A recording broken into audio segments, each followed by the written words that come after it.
네, 애국 국민 여러분, 그리고 애국 시민 여러분, 우리가 국가적으로 또 이렇게 무한의 큰 비행기 사고로 인해서 국가가 또 우리 국민이 어두움과 슬픔에 처해 있음을 우리는 압니다. 깊은 마음으로 위로와 애도를 표현하면서 먼저 오늘 방송하기 전에 우리 그분들을 위해서 우리 전준환 목사님께서 기도해 줌으로써 위로의 기도를 해 주시고 또 우리 함께 애도하는 마음으로 함께 기도해 주시기를 바랍니다. 우리 전준환 목사님 기도하시겠습니다. 사랑의 하나님 아버지, 내 고향 전라도에서 비행기가 추락하여 큰 사고가 났습니다. 긍휼히 여겨주시고 불쌍히 여겨주시며 특별히 그곳에 슬픔을 당한 유족들에게 하늘의 위로와 평강을 허락하여 주시고 국가적인 역량을 집중하여 모든 조치를 잘하고 하나님 장례를 잘 치를 수 있도록 하나님께서 축복하여 주옵소서. 그들의 슬픔이 이 나라 대한민국을 바로 세우는 일에 밑거름이 되게 하시고 우리의 안전이 더욱더 확고히 될 수 있는 기회가 될 수 있도록 축복해 주시기를 원합니다. 혹시라도 하나님 아버지여 이 일을 통해서 또 아버지 유언비어가 퍼지지 않게 하시고 유언비어를 퍼날라서 또 광주 사태와 같은 그런 불행한 일이 생기지 않도록 하나님께서 주 예수님의 이름으로 축복하여 주옵소서. 하나님 감사합니다. 우리 사랑하는 유족들에게 주께서 하늘의 위로와 평강으로 함께 하시기를 원하옵고 예수 그리스도의 이름으로 간절히 기도드리옵나이다. 아멘. 오늘 이 아침 방송을 위해서 저 평택에서 강은식 목사님 나오셨습니다. 예, 강은식 목사입니다. 네, 우리 전준환 목사님 인사하시죠. 예, 전준환 목사입니다. 네, 우리 홍동명 목사님은 앞에서도 하셨는데 하도 열정으로 방송을 하셔서 목이 아프다고 안 하시겠다고 하는 거 그래도 홍동명 목사님이 있어야 또 할 말이 제대로 나올 것 같아서 홍동명 목사님을 모셨습니다. 그래도 인사 한마디는 하셔야 돼요. 네, 안녕하세요. 네. 자, 여러분 지금 여러 가지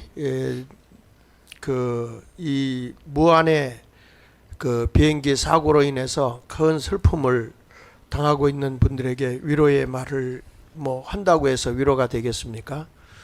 그런데 하여튼 저도 이해가 되지 않는 것이 비행기를 저도 많이 자주 타고 다니고 국제 이렇게 많이 다니는 그런 사람입니다만은 이 랜딩 기어에 의해서 이 바퀴가 빠지지 않았다는 거에 대해서 저는 이해가 되지를 않습니다.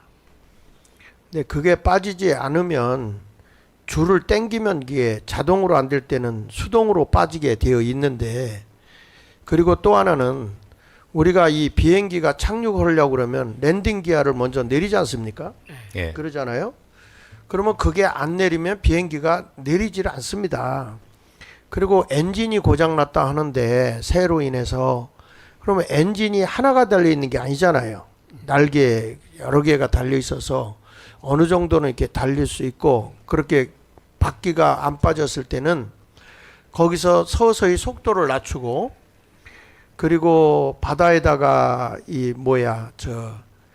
기름도 다 이렇게 쏟아놓고 하는데 얼마나 급박했으면 이런 일이 일어났을까? 이거는 우리 관제탑하고 통화한 내용이 있을 거고 블랙박스도 있을 거니까 이제 우리가 사실적인 것이 드러날 수 있도록 빨리 그 조치를 취하면 좋을 것 같은데 어저께 사건 사고를 듣고서 전 목사님 같은 고향인데 어떤 마음을 가지셨어요? 저는 오후에서 그걸 알았어요. 네. 오후에 네. 이제 점심 먹고 나서 교인들이 웅성거리면서 사고가 났었다. 그리고 또 어디서 났냐? 무안에서 났다는 거예요. 딱 그러니까 무안에서 사고가 나서 그 비행기도 거기 많이 다니지도 않는데 왜 거기서 사고가 났을까 하고 그 이제 그 TV를 좀 보려고 했더니 어제 인터넷이 이게 TV가 끊어져 가지고 TV가 안 나오더라고요. 네. 그래서 자세히는 못 들었는데 인터넷으로만 제가 봤습니다. 근데 가슴 아픈 것은 뭐냐면은 이제 이런 원인이나 이런 걸 떠나서 왜 이렇게 우리 고향 이런 곳에서 이렇게 큰 사고가 날까 그런 것에 대해서 참 마음이 많이 아파요. 네. 좋은 일이 늘 있어야 되는데 네. 이렇게 왜 이렇게 이런 사고가 이렇게 자꾸 일어날까? 그러면서 한편으로 생각하기는 하나님께서 우리 도민들에게 전라도 사람들에게 회개하고 깨우치는 그런 음성이 아닌가 그런 생각이 저는 딱 들었어요 마음에요. 네. 강원식 목사님. 지난번에 아시아나 비행기 사고도 호남에서도 났었죠. 그때 전에. 네. 그렇죠. 목포. 근데 이번에 우리 무안에서 났다는 것을 우리가 보면서 지금 방금 우리 장 목사님 이야기하신 대로 여러 가지 대치 방법이 있을 터인데 관제탑에서도 이제 빨리 구조할 수 있는 방법을 취할 수 있도록 연락을 취했다는데도 불구하고 5분 늦었다는 이런 이야기도 있더라고요.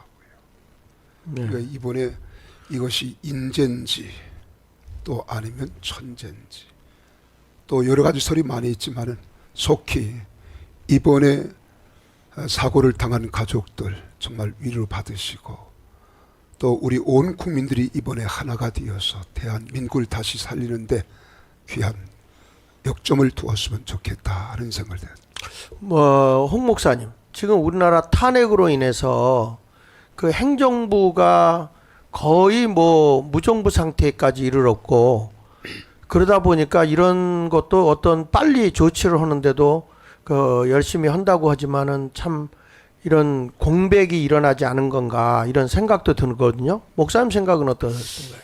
그렇죠. 저는 어제 아침에 광화문 예배 드리러 갔다가 아침에 누가 이제 메시지가 들어왔더라고요. 목사님 지금 무안에서 대형 사고가 났습니다. 항공기가 폭발했습니다. 이러길래 내가 다뜸 그래 말했습니다. 또 가짜뉴스 보고 가는 거 아니냐?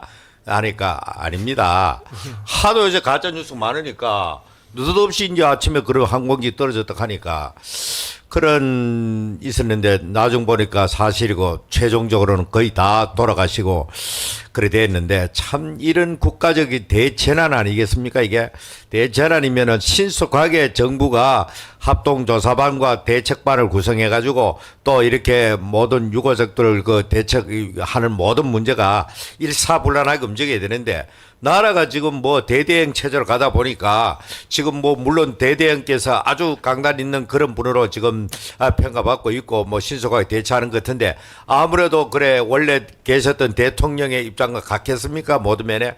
그러니까 지금 현재 이 난국에 있어가지고 가뜩이나 대한민국 지금 뒤숭숭한데 저런 문제가 또 발생하니까 앞으로 저걸 가지고 미확인된 유언비가 얼마나 지금 또 돌아다닐지 참 생각하니까 끔찍한 거예요 지금. 내가 그 뉴스를 듣고 대개 통보한 사람 보고 이게 또 가짜 뉴스 아닌가 할 정도로 지금 대한민국은 지금 가짜 뉴스 때문에 지금 불신이 지금 극에 달해 있는 겁니다 지금. 네네. 그것도 이 가장 정확해야 될 신문이나 방송 메이저 방송조차도 이 엉터리 같은 가짜 같은 거 확인되지 않은 것을 무차별적으로 그냥 온 하루 종일 갖다 국민들 앞에 쏴대니까 이거 국민들로서는 이 도대체가 이런 방송 자체가 대공해 속에 살고 있는 거예요 지금.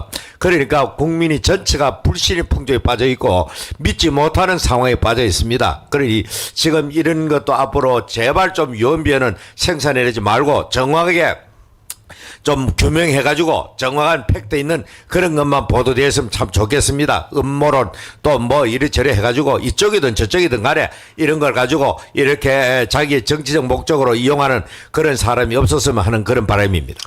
근데 전 목사님, 예. 무한이 언제부터 국제공항이 됐는지 저는 모르겠는데 예. 거기가 사실은 국제공항이 될 만한 그런 시설이나 예. 그리고 그 지역은 조류들이 서식을 많이 하고 있기 때문에 예. 그쪽으로는 사실은 이 그 국제항공, 국제 비행을 할 수 없는 지역인데 무리하게 더불어민주당이 밀어붙여서 그래서 그 제주항공 이런 데가 그 국제공항으로 그게 승격이 됐다고 하는데 활주로도 길지 않고 또 그만한 인력 배치도 안 돼 있었다고 그래요. 이 인천공항 같은 데는 그 새를 쫓아내는 그런 사람들만 수십 명인데 여기는 한 명이 했다고 하더라고요. 한 명이. 근데 거기가 국제공항이 가능한 지역이에요? 어때요? 그러니까 이제 김대중 때 그 아주 잘못한 것이 두 가지 중에 뭐 다른 것도 다 잘못했지만 고향으로 보면 네. 무안으로 보면은 그 잘못한 것이 뭐냐면 도청을 무안으로 옮긴 거예요. 그러면은 그 도청 소재지가 사람들이 어디서나 오고 갈 수 있는데 예를 들어서 나주라든지 이런 데로 갔으면은 이런 말이 없는데 그 지리적으로 보면 제일 끝터리가 있거든요. 네. 목포에 가까운 한쪽 귀퉁이가 있어요. 그런데 그 김대중이를 추종하는 사람들이 자기 고향에다가 도청을 만들어야 되겠다. 그렇게 해갖고 거기다가 도청을 만들었어요. 근데 이게 두고 지금 이게 문제가 되고 있지 않습니까? 네. 두 번째로는 공항이에요. 네. 그러면 기존의 공항이 어디가 있었냐면은 광주 공항이 있었단 말입니다. 예, 예. 근데 광주 공항이 이제 도시가 확장되고 군사 공항이니까 예. 이 공항을 옮겨야 된다. 예. 여기에 대해서는 다 이의가 없었어요. 예. 공항을 옮기자. 그래서 그 광주하고 딱 붙은 데가 어디냐면 한평입니다. 네. 근데 한평이 바닷가 쪽이에요. 인천공항처럼. 예, 예. 그러니까 광주가 한평을 광주로 이렇게 붙여가지고 네. 그쪽에다가 공항을 만들면 거기서 가는데도 가깝고 길이 네. 주로 이제 그 비행기를 타는 사람들이 광주 쪽에 있는 사람들이 많이 탈 거 아닙니까? 아무래도. 그러면 그쪽에다 가서 합쳐가지고 그렇게 하자. 근데 광주하고 한평하고 지방자치제 합칠 생각을 안 해. 네. 이 사람들이. 예, 예. 그렇게 하니까 그걸 갖다가 어디로 가지고 갔냐면은 무안으로 가지고 갔어요. 이제 명분은 무안으로 가져갈 때 명분은 중국이 가깝다. 예. 이렇게 갖고 그리 가져갔거든요. 예, 예. 그러면 중국이 가까우면은 비행기를 타고 좋은 데로 가야 될 거 아닙니까? 근데 거기를 가려면은요 거의 1시간을 넘게 가요.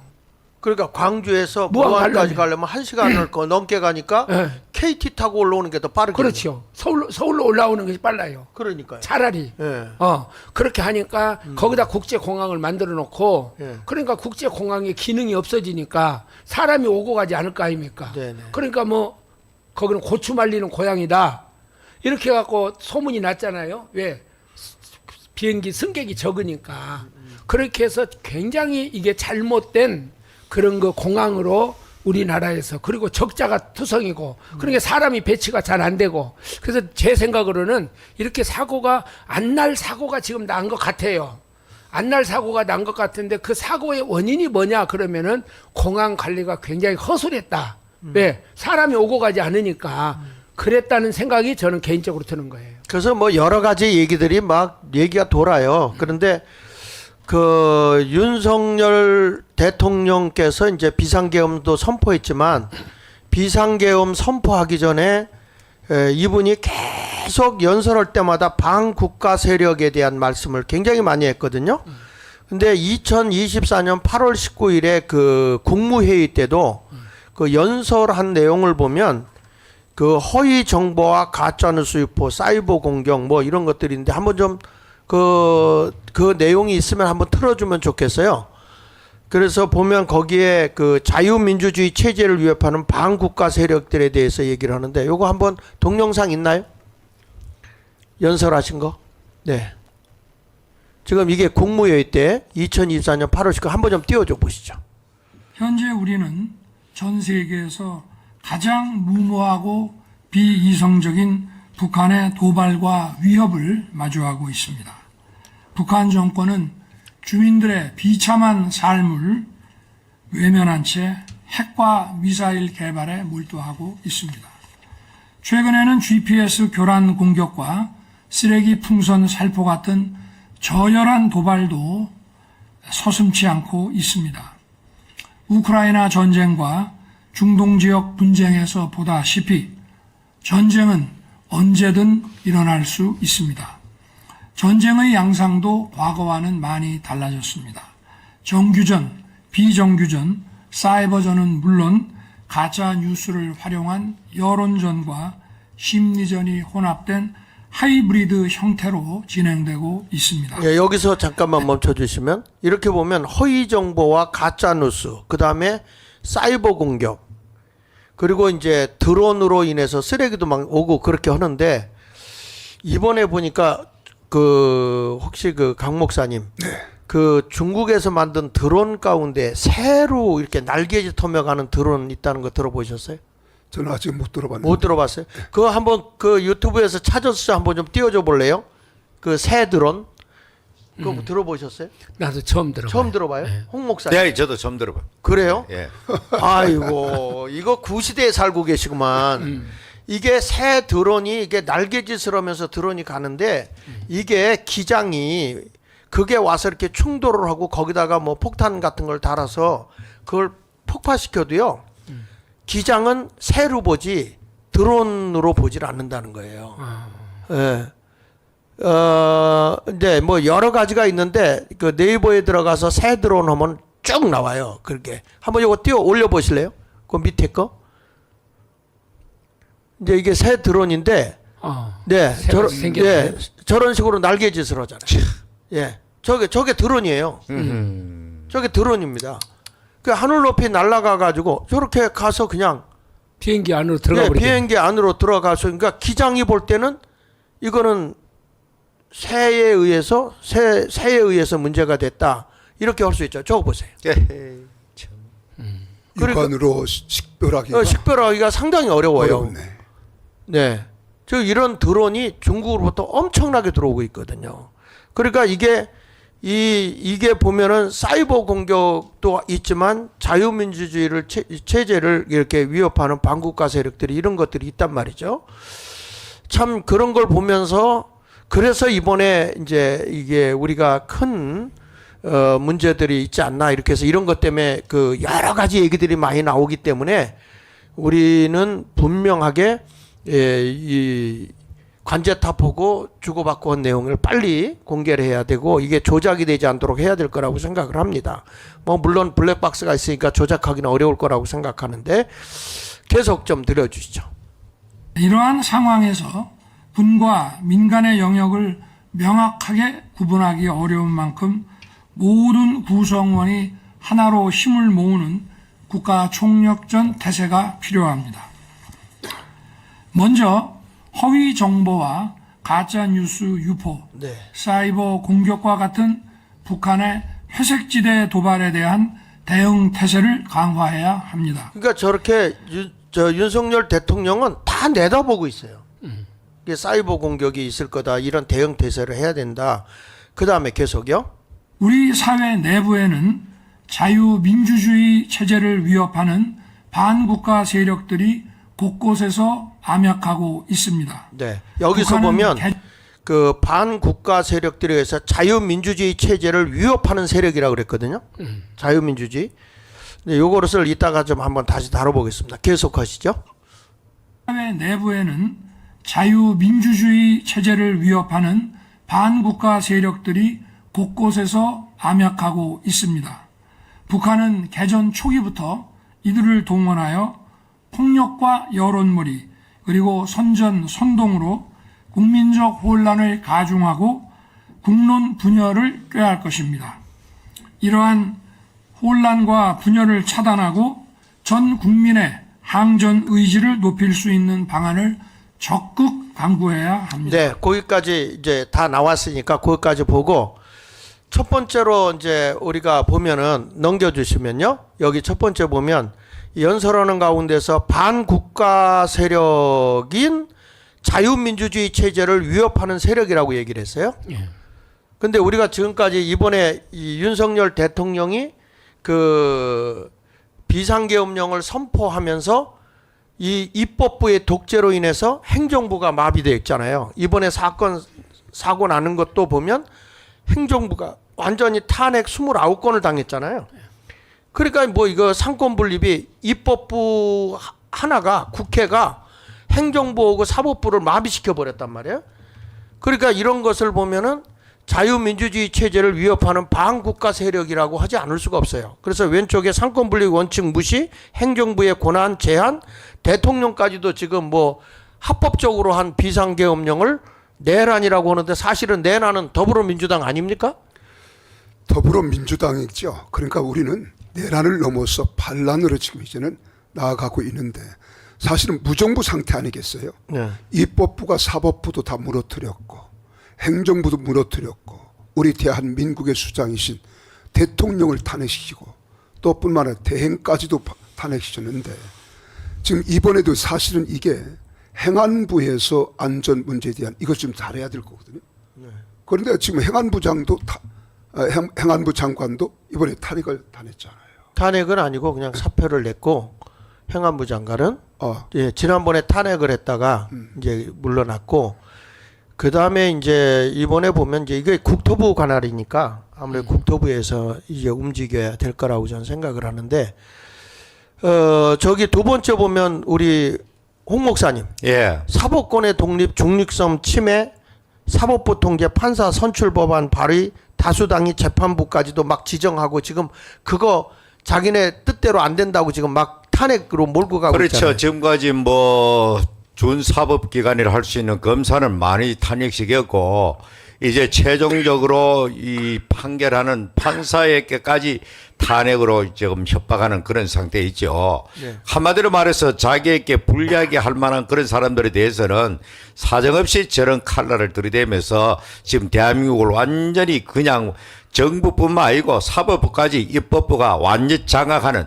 192석이라 하는 그 무기를 가지고 이미 행정부로 무력화되었고 사법부까지도 자기들의 곡독각시 비슷하게 하기 위해서 저런 얼토당토하는 세계 민주주의 국가에서 유례가 없는 저런 법을 갖다가 만든다고 이렇게 설치고 있으니까 이 나라가 지금 어디로 가는지 저들이 뭐라는 목적하는 지향하는 최종 목적지가 어딘지 국민들이 지금 모르니까 불안해하고 궁금해하지요. 우리는 뭐 대충 어떻게 된다 하는 걸 알고 있지만은 이 국민들이 그걸 모르니까 막연하게 불안감이 있고 또 그걸 좋아하는 국민들은 미쳐 날듯이 지금 설치고 있단 말이죠. 언론 기관을 동원해 가지고. 그래서 이 국민들이 제대로 계몽되지 아니하면 이 나라는 스스로 무덤 속으로 들어가는 그런 꼴이 되겠다. 그런 마음이 듭니다, 지금. 네. 저 장 목사님, 윤석열 대통령이 네. 저런 반국가 세력이 폐악질을 일삼는다는 것을 윤석열 대통령이 대통령 되기 전에 이미 알고 있었단 말입니다. 그 어디서 우리가 그걸 보냐면 경상북도에 가서 그 윤석열 대통령 후보할 때 거기에 대해서 강력하게 이 얘기를 했거든요. 그 정광훈 목사님이 그걸 딱 보고 아 저것은 윤석열 대통령이 바르게 보고 있구나. 그러면 윤석열 대통령이 그 당시에 이 어디서 뭐 직장생활 한번 해본 일도 없고 이런 사람들이 민주화라는 이름으로 건달처럼 이렇게 폐악질을 일삼고 그러면서 이제 그 반국가 세력인 것을 알고 있었단 말입니다. 네네. 이 사람 검찰총장 때부터 알고 있었어요. 참 그래서 내가 아쉬운 거예요. 그걸 알고 있었으면 대통령 당선되자마자 거기를 막 정광석화처럼 이걸 색출하는 작업을 했으면 그렇지. 보수층들이 단결하고 국민들이 거기에 막 했어야 될 건데 한동훈이하고 몇 사람들의 미적지거리는 톰에 지금 나라가 이 꼴이 돼버린 거예요. 근데 그때 정광훈 목사님의 말씀을 좀 안 들은 거지. 그냥 가볍게 취급한 거죠. 그러니까 국민의힘 사람들이 광화문 세력을 가볍게 봤듯이 에이 뭐 했는데 저분을 알고 있었잖아요. 그럼 인수위원들도 좀 그렇게 강한 사람들을 세워놨으면 좋았을 텐데 그걸 잘 못해가지고 지금 이렇게 어려움을 당하고 있다. 하나 더 넘겨서 보시면요. 이런 말씀도 하셨어요. 하나 더 넘겨주시면 북한의 개전 시 동원되는 세력들이라 싸움이 붙으면 반국가 세력은 북한이 전쟁을 일으킬 때 초기부터 한국 내에 동원되는 세력이라는 거예요. 이 말씀을 그냥 이 연설에서 국무회의 때 한 거잖아요. 거기 보니까 북한 공산주의를 추종하는 세력, 진보당, 경비 동부연합 등 주사파 세력, 반미 친북을 외치는 좌파 연합단체, 전국에 조직되어 있는 간첩단, 이런 모든 하부 조직까지 다 알고 계세요. 그러니까 이런 자들이 동원돼서 한다고 그랬는데 어때요? 우리 강 목사님 저런 얘기를 들어보면 소름이 돋지 않아요? 그렇죠. 소름이 돋을 뿐만 아니라 머리도 쩍쩍 쓰지요. 이미 대통령께서는 저 사실을 다 알고 계셨는데 그렇다고 한다면 그때 모든 것을 알고 계실 때 우리 전 목사님 이야기한 것처럼 참 속전속결로 이 세력들을 일망타진하는 기회가 됐다면은 우리 우파 세력들, 그 나라와 민족을 사랑하고 또 생각하는 사람들의 마음에도 그것이 가슴에 한으로 남는 듯한 그런 상황이죠. 그러니까 저거 할 때도요. 네. 장경동 목사가 자기 스스로 그 얘기 했지 않습니까? 그 동치미에서 우리가 이북하고 싸우면 우리가 이긴다. 왜 이기냐? 우리는 5천만이고 저기는 2,500만이고 그래서 한 사람씩 끌어안고 단강에 가서 빠져 죽으면 2,500만이 우리는 남는다. 네. 이랬는데 네. 장경동 목사가 잘못 계산한 거예요. 네. 이 대한민국에 이렇게 좌파, 진보당, 경기 동부연합 이런 주사파 세력이 거의 반수가 있다는 것을 모르고 있었던 거예요. 네. 근데 이 사람들이 남북이 서로 동시에 개전이 되면 어디에 붙을 것 같아요? 목사님 생각에는. 다 이북으로 붙을 거 아닙니까? 그렇죠. 대한민국으로 안 붙어요. 이것은 옛날에 6.25 때도 그랬어요. 6.25 때도 이북이 내려오니까 남한에 있는 좌익들이 일어나가지고 하나가 됐지 않습니까? 예, 예. 근데 윤석열 대통령이 되기 전부터 대통령이 되고 하면서부터 이걸 알고 있었어. 근데 네. 이것을 2년 반 동안 미적거리다가 법대로 해보려고.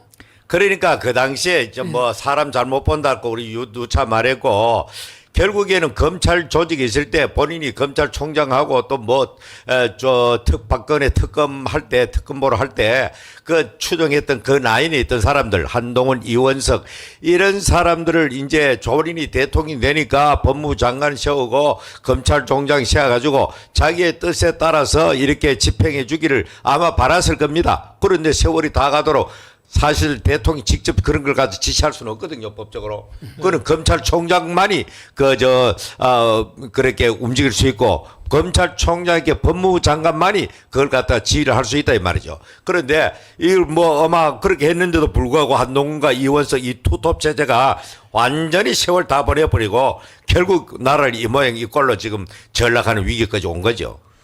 그러니까 지금도 이제 국민들이 이제 깨어나기 시작하는 것 같아요. 이번 비상계엄령을 선포. 그동안에 여러 가지 말씀을 했지만 국민들의 귀가 이미 막혀 있어. 언론에 의해서 다 뭐 막혀 있었잖아요. 근데 이제 국민들이 깨어나고 있는 것 같아요. 이제 제가 나중에 우리나라가 어느 정도 위기까지 왔나, 이건 이제 종북 세력들에 의해서 이런 게 있는데 친중 세력에 의해서 대한민국이 다 홍콩처럼 먹히게 돼 있었거든요. 근데 그걸 제가 이제 후반전에 한번 얘기를 해보도록 하니까 우리 한번 유튜브에 식구들 많이 동원해서 오늘 아주 중요한 거 심각하게 받아야 될 것들을 우리 한번 오늘 내용을 얘기할 거니까 대통령님께서 비상계엄을 선포하지 않으면 안 되는 겁니다. 그러니까 오히려 대통령님을 이 비상계엄령을 선포한 것에 대해서 내란으로 모는 세력은 사실 반란 세력이고요. 국가체제를 무너뜨리는 세력입니다. 더군다나 지금 공수처 같은 경우는 대통령에게 자꾸 뭐 영장, 자기는 물론 영장을 발부할 수는 있지만 수사권도 없고 기소권도 없는, 더군다나 내란에 대한 법적 조항에 내란은 아예 조사가 항목에도 없어요. 그런데 이 공수처에서 대통령 오라 가라 이런 영장을 보내고 있단 말이죠. 그러니까 이것이 지금 월권이고 완전히 반란을 하고 있는 거라고 저는 봐져요. 그러니까 이런 것들을 한번 우리가 생각해 보려고 합니다. 그 다음에 넘겨서 보면 이 폭력 세력들에 의해서 반국가 세력은 폭력 시위를 조장하고 각종 폭력을 행사하는 세력이다. 그러니까 이게 자꾸 이제 싸움을 붙이게 된다 이런 얘기를 했어요. 그 다음에 하나 더 넘겨서 보면 허위 정보 및 가짜 뉴스로 여론몰이 하는 세력이다. 이거에 대해서 한번 좀 얘기 좀 해주자. 지금 모든 언론, 우리가 지금 조중동도 지금 절독운동 하고 있잖아요. 그래도 계속 오고 안 되면 거기 이제 광고에 나와 있는 물품 불매운동까지 들어가야 되고, 신문이 오면 신문을 다시 반송시키는, 신문사로 다시 반송시키는 운동을 해야 됩니다. 그 신문사가 아주 못 견딜 정도로 다 우리가 이렇게 해줘야 돼요. 오늘도 보니까 윤석열 대통령을 뭐 체포하는 식으로 이렇게 또 쓰는 그 신문도 있고 그러던데, 이거 홍 목사님이 좀 한번 세게 한번 좀 얘기해 보세요. 저는 뭐 참 그렇습니다.